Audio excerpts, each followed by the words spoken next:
So many of the comments on the BMI video yesterday were really disappointing. So much so that a fellow creator who I really admire and respect opened up the video, saw a few of your comments, and immediately shut it off.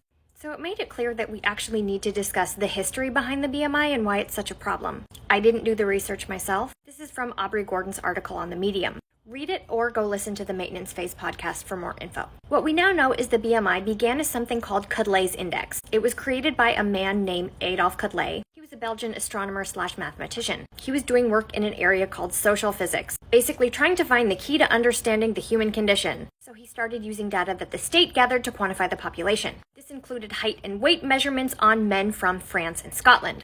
They were all white. This was during a wartime, so the likelihood of them being well-fed, who knows. He plotted these values out on a bell curve and used that middle point to quantify the average man. The initial tool was supposed to be used to predict population size. Quetelet was very clear that it was not supposed to be used for individual health diagnosis. But just because he had good intentions with the creation of this tool does not prevent something from becoming harmful, racist, and discriminatory.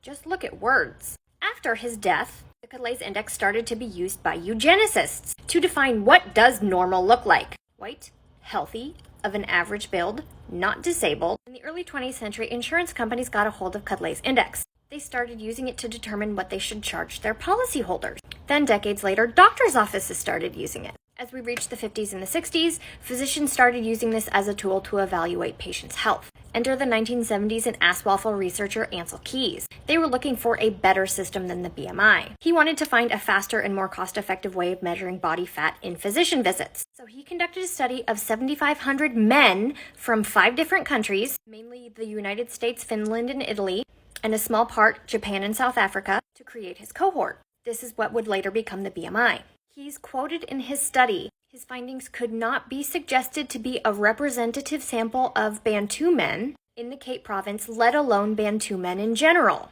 Bantu men referred to Black African indigenous tribes that lived in sub-Saharan Africa. So even though Keys knew that his data did not represent this large group of people, he still proceeded with the creation of the BMI. And this cohort of 7,500 men that were predominantly white is what we still use today. In a 2011 study in the Journal of Obstetrics and Gynecology, the BMI detected obesity in less than 50% of cases in Black, white, and Hispanic women. And according to studies published by the Endocrine Society, the BMI overestimates health risks and fatness for Black people, and according to the WHO, it underestimates fatness and health risks for some Asian populations. So, does this sound like something that treats all races and all people equally?